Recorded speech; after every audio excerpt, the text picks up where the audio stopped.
Okay, hello. Here we are. This is home for the next couple of days. This is Kilmannan Reservoir. I'm going to turn around, it's so windy.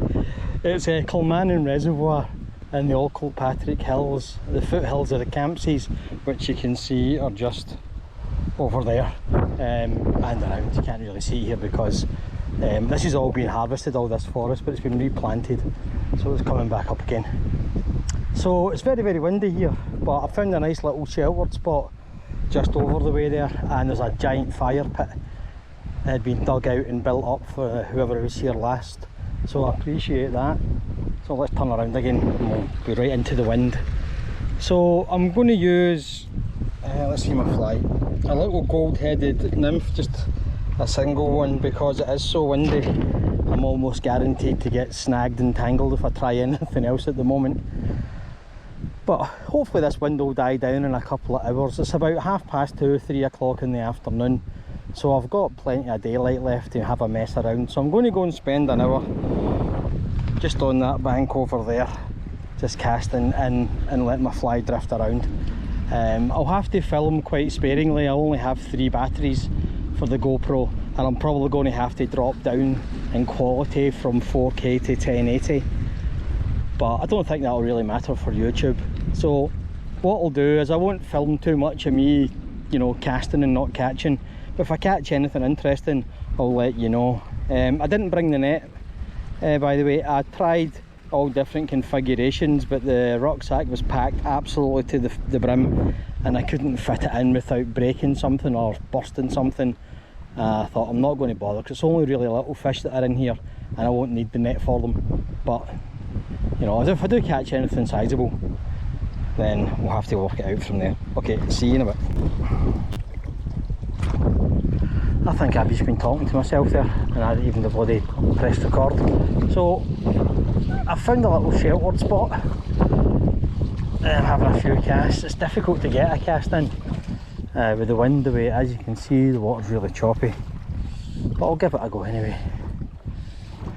The water's a lot higher than I thought it was going to be, but since I was last here they've done a lot more harvesting.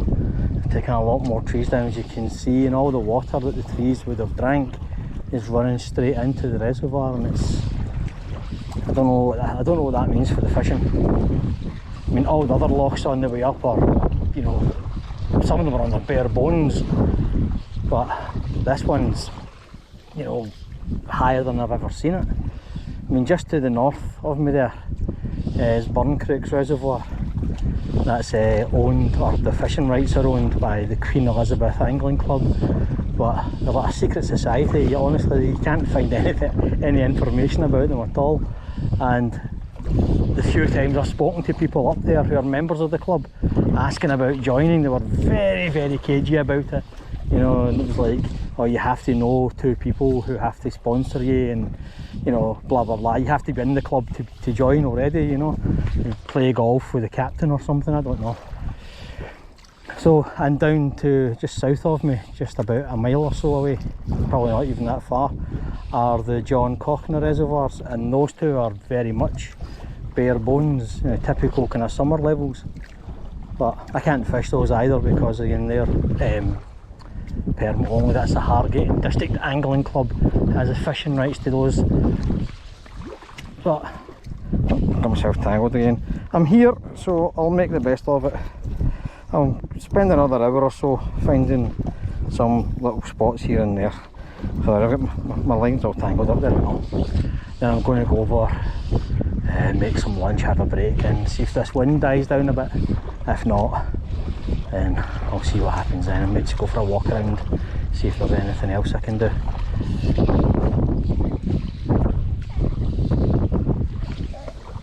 Okay, see you in a bit. Well, after fighting and losing, it must be said, a very one-sided battle with the wind there, I've decided to take a break, and I'm going to make myself a coffee. I've got my little stove going here. I've really lucked out with this campsite. I've found here is the fire pit I was talking about. You know, there's still some decent logs in there. I've gathered some kindling.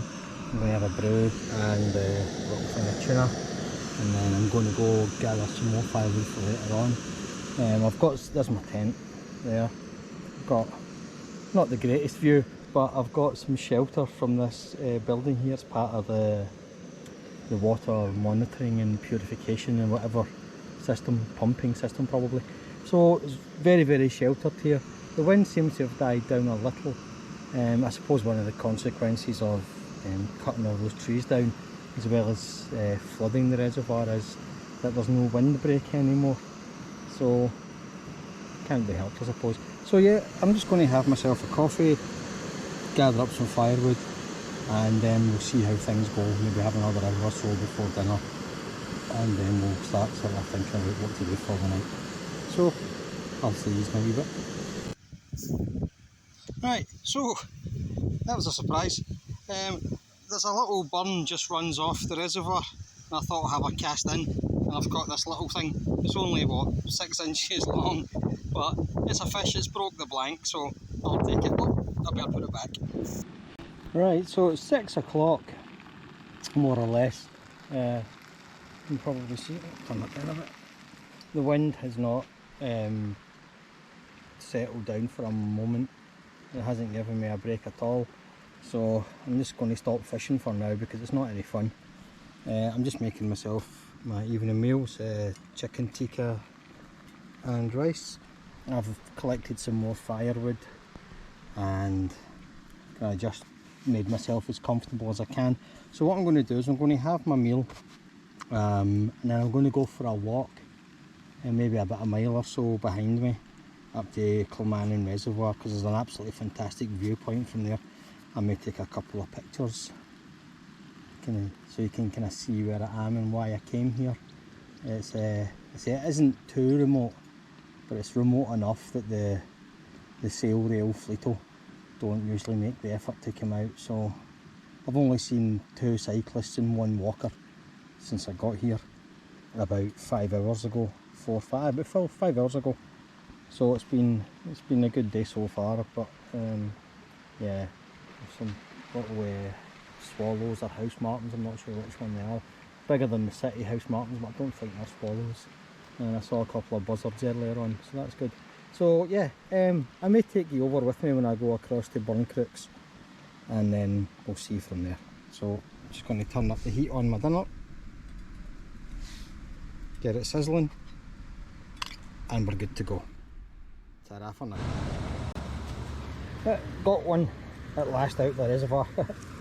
Hang on. I saw one rising just in front of where I've camped up, and it took a little CDC green emerger, so that's good. I'm going to get this back as quick as I can. Okay, hello. It's tomorrow, and conditions on the water, oops, sorry, I'm all over the place there. I've just woken up, so I'm just having my morning coffee down here. Conditions couldn't be much more different.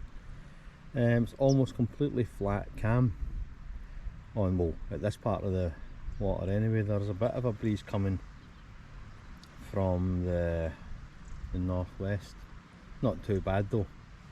There's a couple of fish, well, there's loads of little fish, I don't know if you'll be able to see down here, loads of little minnows and things rising for the midges, which have come out to say hello. Not too many, but it doesn't take too many, the little buggers does it. But there are a couple of bigger fish rising out.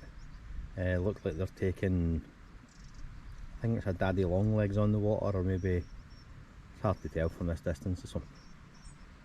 So the plan today is to try and explore a bit more of the reservoir. It goes all the way, you can't really see, but over in that corner up there below that mound, it goes all the way in there too. It's yeah, it's quite big. But I'm going to have my breakfast. There's a couple of fish there. I've seen that one come up a couple of times now for what I think is a daddy longlegs, and there's one behind it. So I think I might, if I get myself together, finish my coffee, and maybe go around the bank and see what's what. I hope I'm not putting me directly into the sun. An absolutely lovely view this morning.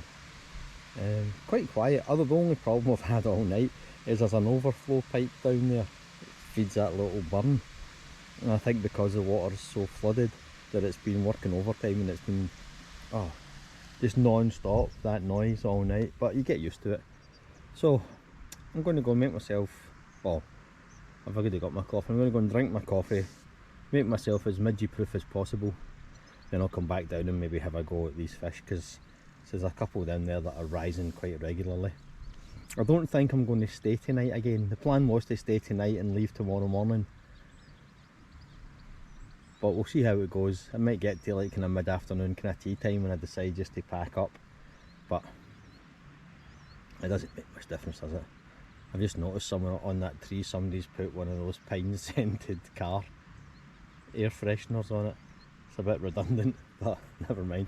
Okay, I'll see you in a bit when I come after that fish, because there's two there that are coming up very, very frequently. 3 now. Awesome. So there's definitely fishing to be done today. Yesterday was a bit of a washout, but today looks slightly more promising. I've come down to wash my coffee cup, and there's an absolutely massive shoal of minnows feeding off these little flies that have come up. A big trout, I just missed it unfortunately, a big trout came in and chased them. You could see them all jump up to the surface, like dozens and dozens and dozens of them. But yeah, they're still going for it, so I'm guessing they're used to the trout attacks by now. So it's a good sign for the health of the water, I suppose, even though it has been flooded out and everything. There are still a lot of fish in here. Oh, there you go. I thought it was raining like up this morning when I saw that, but it's not. It's just hundreds and hundreds of little, I don't know if they're trout fry or minnows or both, but they're certainly not shy in coming up for the food that's on the surface. Anyway. Oh, there you go, see again. A fish is coming in chasing them there. I think I've got one over there. That's that by minnow. Right, so I've come down onto the water's edge as close as I can get. Well, I'm practically in the water now, just to target these fish that I saw rising earlier on when I was having my coffee. Well, it's only about 10 minutes ago. So, excuse me, so I'm just adjusting my midgie net, because I'm right at the water's edge. I've put myself right into the firing line, so to speak. It's making it a little difficult to see what I'm doing, but it's better than getting chomped alive by midges. Even with the midgie spray on, you know, you're still getting it whether you like it or not. There's not a great deal you can do with the little buggers, unfortunately. So I've just cast in my daddy long legs there. I'm just going to let it sit, just give it a wee pull every so often, give it some life, see if there's anything cruising around. And there's one just to my left there. So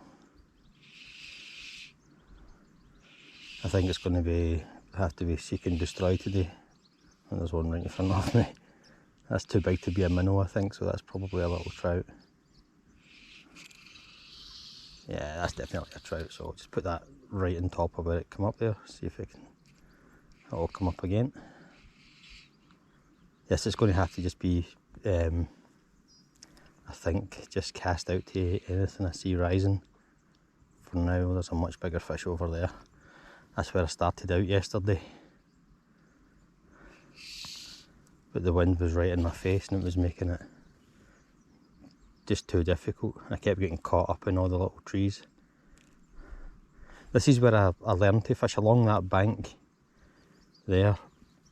Usually I say it's much more accessible. And it's what I was expecting and kind of hoping for. Oh, bugger. Got wrapped around myself there. I think I hit something behind me, and where's my leader gone?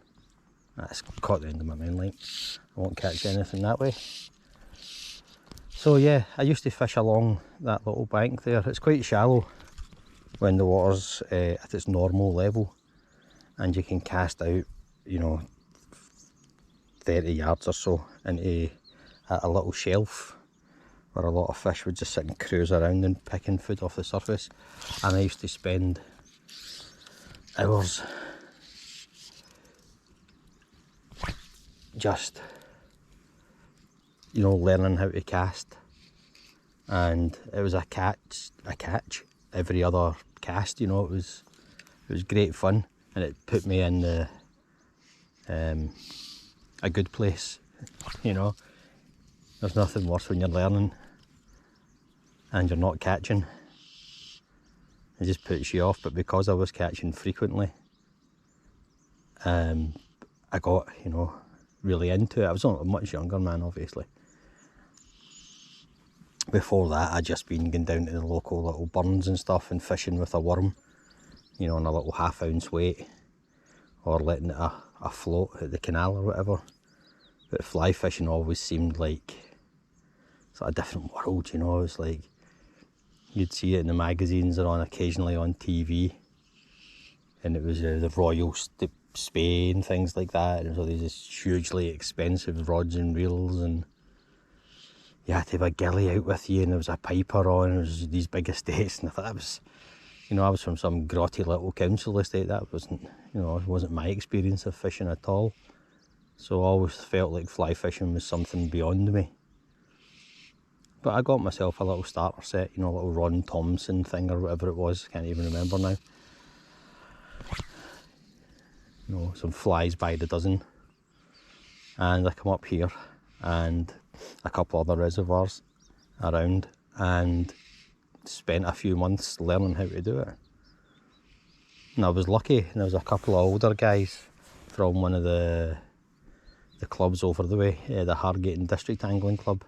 We're going to go past their water later on, or on the way home. We passed it on the way up as well, I suppose. And they were extraordinarily patient with me, you know. And they told me loads of little tricks and tips and things, what flies to use, when to use them and so on, and they let me fish as a guest on their water, on the condition that, you know, I was with them and it was all catch and release. And that's when I caught my first bigger fish, you know, like a pound, pound and a half, 2 pound fish, as opposed to the little kind of quarter pounders and fingerlings I'd been catching before. And that was a different world to me. These fish were enormous, you know. I was a champion. And this is why I say I've spent like, the geese, 4 hours getting here. You know, it's just like public transport, then it's about a 3.5, 4 mile trek up a hill. But it's worth it, you know. Even if I don't catch anything, you know, this is me back to my roots. You know, it's good just to touch base once in a while. Come back to where you're from, where you learned, instead of chasing, you know, the big trophy fish and sea trout and salmon in the river. Just come back and remember why you get into fishing in the first place. So I'm going to shut up rambling now, because I'm probably scaring the fish away. And if I catch anything, I say I'll come back. So I'll see you in a bit. Got one. My little daddy long legs, as I say, just drifting it across the surface, giving it the occasional little twitch. And we're in. Oh, and it's off. No problem. I'm using barbless hooks as always, so I don't mind that. They're getting put back anyway. So the daddy long legs pattern works here, as I knew it would. But I used to fish it here all the time, but I fished it incorrectly, and I would strip it across the water, wondering why I wasn't catching anything. But you know, I've learned just to let it sit, and the fish will come to it because they're cruising around here. Awesome. Well, I'm going to have a couple more casts here, and I've saw a couple of fish along that bank there where those 2 bigger bushes are. So there's quite a decent rise this morning. In complete contrast to yesterday, we only saw 1 fish rise and I caught it, but it was murder yesterday. It made me want to just give up. But you know, we'll see what happens. I think I'll go and have a few casts at those fish, then I'll go around the corner to just behind that tree there. There's a nice little bay in there which I've fished before and with some success. So I'll catch up with you in a bit.